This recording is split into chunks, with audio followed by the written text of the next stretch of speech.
अहोई अष्टमी व्रत की कथा। अहोई अष्टमी का व्रत महिलाओं के लिए बहुत ही महत्वपूर्ण होता है।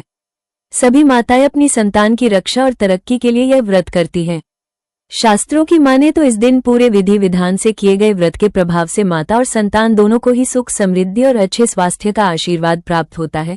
इस दिन से जुड़ी व्रत कथा का भी महत्व है। कहते हैं बिना व्रत कथा पढ़े या सुने कोई भी व्रत पूरा नहीं होता है। प्राचीन काल में किसी नगर में एक साहूकार रहता था। उसके 7 लड़के थे। दीपावली से पहले साहूकार की पत्नी घर की लीपा पोती करने के लिए मिट्टी लेने खदान में गई और कुदाल से मिट्टी खोदने लगी। उसी जगह एक सेह की मांद भी थी।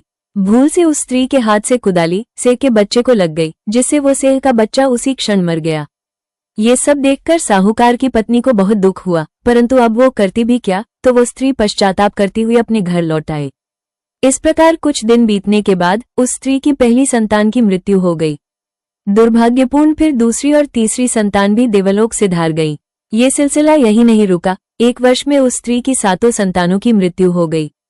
इस प्रकार एक एक करके अपनी संतानों की मृत्यु को देखकर साहूकार की पत्नी अत्यंत दुखी रहने लगी। अपनी सभी संतानों को खोने का दुख उसके लिए असहनीय था।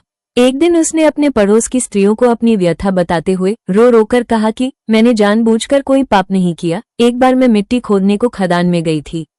मिट्टी खोदने में सहसा मेरी कुदाली से एक सेह का बच्चा मर गया था। तभी से 1 वर्ष के भीतर मेरी 7 संतानों की मृत्यु हो गई। ये सुनकर उन स्त्रियों ने धैर्य देते हुए कहा कि तुमने जो ये बात हम सबको सुनाकर पश्चाताप किया है, इससे तेरा आधा पाप तो नष्ट हो गया। अब तुम माँ पार्वती की शरण में जाओ और अष्टमी के दिन सेह और सेह के बच्चों का चित्र बनाकर उनकी पूजा करो और क्षमा याचना करो। ईश्वर की कृपा से तुम्हारा समस्त पाप धुल जाएगा और तुम्हें पहले की तरह ही पुत्रों की प्राप्ति हो जाएगी। उन सबकी बात मानकर उस स्त्री ने कार्तिक मास की कृष्ण पक्ष की अष्टमी को व्रत किया तथा हर साल व्रत व पूजन करती रही। फिर उसे ईश्वर की कृपा से 7 पुत्र प्राप्त हुए।